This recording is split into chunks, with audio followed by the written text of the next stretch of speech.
Je suis mort à cause du bédou magique. Je m'appelle Anoumou, un jeune élève originaire de Kpalimé, une ville du Togo. Malheureusement, j'ai perdu la vie à cause d'un porte-monnaie magique. Voici mon histoire. Dans ma classe, il y avait toujours un groupe d'amis qui semblaient avoir beaucoup d'argent. Ils organisaient régulièrement des sorties et dépensaient sans compter. Je me suis mis à les envier, étant moi-même en manque d'argent. Un jour, j'ai rassemblé mon courage et je leur ai demandé comment ils faisaient pour avoir autant d'argent. L'un d'entre eux m'a proposé de me révéler leur secret, mais m'a prévenu qu'il n'y aurait pas de retour en arrière si j'acceptais. Aveuglé par le désir d'avoir de l'argent, je n'ai pas réfléchi aux conséquences et j'ai accepté sans hésitation. Ce soir-là, ils m'ont emmené dans une forêt où nous avons rencontré un marabout.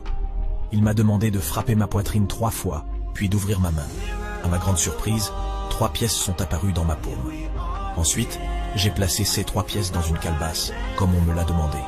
Le marabout m'a ensuite demandé de sacrifier une partie de mon corps en la mettant dans la calebasse.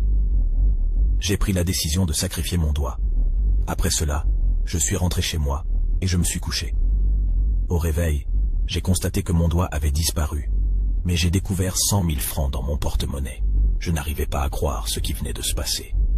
Le lendemain matin, le grand marabout est apparu devant moi et m'a donné une série de conditions à respecter. En écoutant son discours, j'ai été choqué de réaliser que ces conditions étaient impossibles à réaliser tout au long de ma vie. Je n'avais pas pris conscience des conséquences que cela aurait sur ma vie. Après cet événement, je me suis immédiatement rendu chez mes amis pour leur faire part de ce qui m'était arrivé. Leurs réactions m'ont profondément choqué. Mes amis m'ont dit que tout le monde n'avait pas la même somme d'argent, et pour être à leur niveau, je devais sacrifier des personnes. Le marabout m'a dit que je ne pouvais dépenser cet argent que sur moi-même, et non pour construire ou acheter des voitures. Il m'a dit que je devais tout dépenser entre 6h et 18h chaque jour, et que je ne devais dormir que de minuit à 4h du matin. Lorsque je me réveille, je devais faire des incantations, et quand je dormais, personne ne devait bouger mon corps. Si je ne respectais pas toutes ces conditions, j'allais mourir. Au début, je m'en sortais, je réussissais à dépenser cet argent sur moi-même. Mais assoiffé d'encore plus d'argent, j'ai décidé de monter en grade.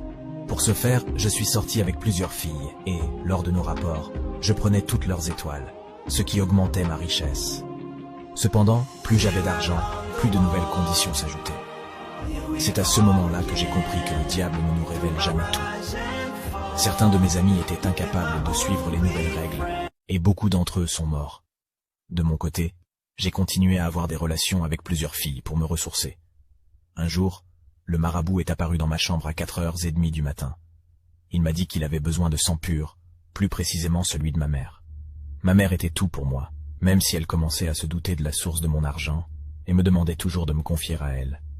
Malheureusement, je ne pouvais pas le faire. Cette condition a été celle qui m'a coûté la vie, car je ne pouvais pas tuer ma mère. Avant de mourir, j'ai finalement pu me confier à ma mère. Je lui ai dit qu'il était déjà trop tard pour moi, et que j'allais partir comme mes amis. Après un certain temps, mon corps a commencé à pourrir. Des asticots sortirent de mon corps, je crachais du sang, et mes yeux étaient devenus rouges. Je suis mort 2 jours après, complètement décomposé et dévoré par les asticots.